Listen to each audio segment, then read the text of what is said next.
தோசை பிரியரா நீங்க? தோசை தான் பண்ணணும். ஆனா வெயிட்டே ஏறக்கூடாதுன்னு நெனைக்கிறீங்களா? அப்போ இந்த தோசையும், இந்த சட்னியும் ட்ரை பண்ணுங்க. ரொம்பவே அட்டகாசமா இருக்கும். 1 1/2 கப் அளவுக்கு கொள்ளு எடுத்துக்கலாங்க. 3/4 கப் அளவு பச்சரிசி, 1/4 கப்பு உளுந்து, 1/4 கப் கொஞ்சம் கம்மியாவே எடுத்துக்கலாங்க. இதோட ஒரு 1/2 டீஸ்பூன் அளவுக்கு வெந்தயம் எடுத்துட்டு, நல்லா கழுவிட்டு ஒரு 5, 6 மணி நேரம் ஊற வச்சிடலாங்க. இது நல்லா ஊறினதும், நம்ம மிக்ஸர் ஜார்லயே அரைச்சிடலாம்.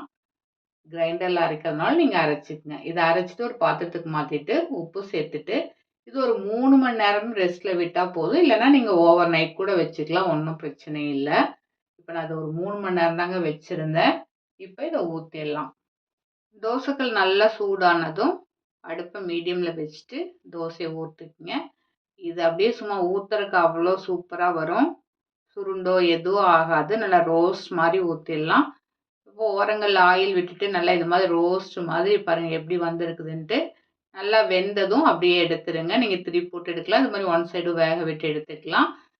தோசை ரெடி. இப்ப இதுக்கு ஒரு கார சட்னி அரைச்சிடலாங்க. ஒரு 10, 15 சின்ன வெங்காயம், அதோட 3 பல் பூண்டு, காஞ்ச மிளகாய் காரத்துக்கு தேவையான ஒரு 4லேருந்து 5 வரைக்கும் சேர்த்துக்கலாங்க. இதோட நெல்லிக்காய் சைஸுக்கு புளி, கருவேப்பிலைய நல்லா கொதிக்கிற தண்ணியில அது ஆறுற வரைக்கும் ஊற விட்டுட்டு, இத ஜாருக்கு மாத்திட்டு உப்பும், கொஞ்சமா நாட்டு சர்க்கரையோ இல்ல வெல்லமோ இருந்தா சேர்த்துட்டு, இத அரைச்சுட்டு, இத ஒரு பவுலுக்கு மாத்திட்டு, இதுக்கு ஒரு தாளிப்பு நல்லா 1 ஸ்பூன் அளவு நல்லெண்ணெயில கடுகு, கருவேப்பிலை சேர்த்து தாளிச்சு தலை மேலேயே கொட்டி கலந்து விட்டுருங்க. அவ்வளோதான் கார சட்னி ரெடி. இத சர்வ் பண்ணுங்க. ரொம்பவே அட்டகாசமா இருக்கும். ட்ரை பண்ணி பார்த்துட்டு எப்படி இருந்ததுன்னு சொல்லுங்க. தேங்க்ஸ் ஃபார் வாட்சிங்.